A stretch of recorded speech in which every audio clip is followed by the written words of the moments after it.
Hello everybody. I hope you had a happy Thanksgiving, and we extend a special thanks to the incredible men and women serving every day to protect us from harm and defend the freedoms we cherish. In many ways, this has been a difficult year, and our politics can often seem irredeemably broken. But Thanksgiving is also a time to step back and remember that we have so much more in common than the partisan bickering that fills our television screens. I know that all of us sitting around the Thanksgiving table want something better for our kids and our grandkids, to leave them a country with a future brighter than its past.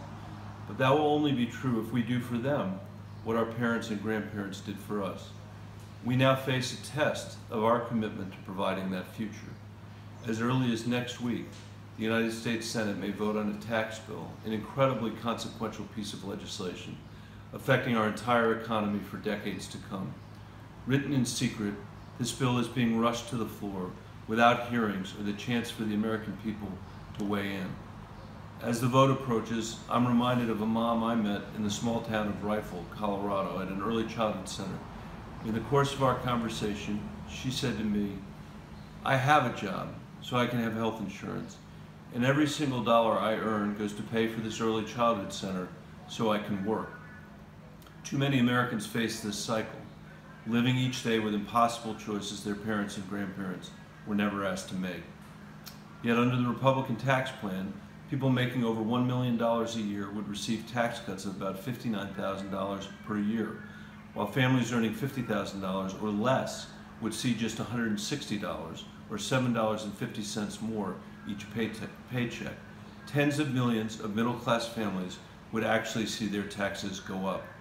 And even though sabotaging our healthcare system has no place in a tax bill, Republicans doubled down by adding a provision at the last minute that would cause 13 million Americans to lose health insurance and premiums to rise by 10%. The central challenge with our economy is not that people at the top don't have enough. It's that incomes for everyone else, like that mom in Rifle, haven't kept pace with rising costs of housing, healthcare, higher education, and childcare.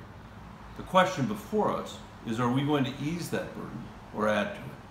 This bill helps the relatively small number of families that make over $1 million a year and adds to the burden of others.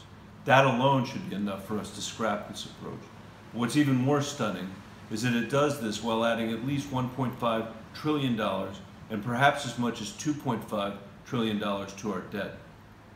Our kids will bear that burden, and the debt will restrict their future.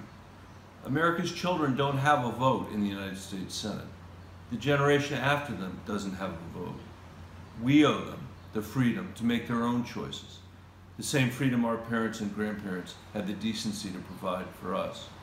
And that's why I hope you're well rested, because this week we'll need to raise our voices and fight for the future. Democrats are committed to working in a bipartisan way to accomplish responsible tax reform that actually grows our economy and creates jobs. But the partisan bill that's in front of us is the opposite of what we need. Please take the time to let your representatives know that you want tax reform that lifts every family. Thank you.